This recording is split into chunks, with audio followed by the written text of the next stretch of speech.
This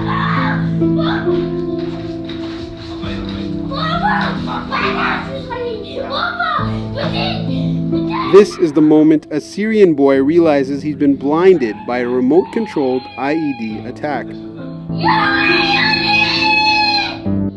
That boy is 9-year-old Abdulmuin Hassan. He's now receiving treatment across the border in Turkey and vividly remembers what happened on the first day of Ramadan. My mom and dad were going to check another house. They told me, stay here with your siblings. My siblings were probably 10 meters away from me, and I was sitting in front of the mine. My younger brother said a woman came who was holding a motorcycle remote. She stood there and kept pressing it until the mine exploded. He was rushed from Afrin hospital to Azaz and then across the border to Kilis. Today, he can only see half a meter in front of him.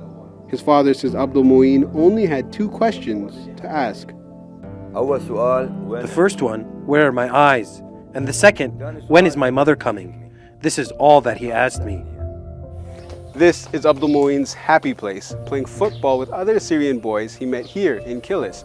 But it's of little comfort as he's still waiting the arrival of his mother, brothers, and sister who are still in Afrin. His father is amazed at his son's resilience. I was surprised to see my son playing football. Playing football? Do you know what it's like for a father whose son couldn't see anymore?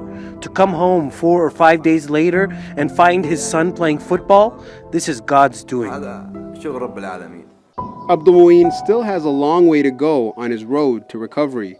He'll need a corneal transplant and expensive and complicated eye surgery. Like most people who saw the video, Safwan al Hajjar was saddened and felt compelled to act. His eyes are in a very sensitive condition. They are infected, and there is an internal wound in one of the corneas. For this reason, the first surgery may not take place for a few weeks. Possibly even by Abdulmuin's 10th birthday next month. Al Hajjar's volunteer organization has already raised money to pay for the procedure. Like Abdulmuin's situation, there are at least 9 others that I know about in Turkey. There are people with cancer, bone problems, and other diseases. We will try to help them get the treatment they need, the best we can. Back at home, Abdulmuin just wants to enjoy being a child. I wish my eyesight would come back and I can go back to school.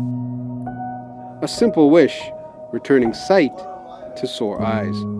Aadel Haleem, Straight Talk, Kilis.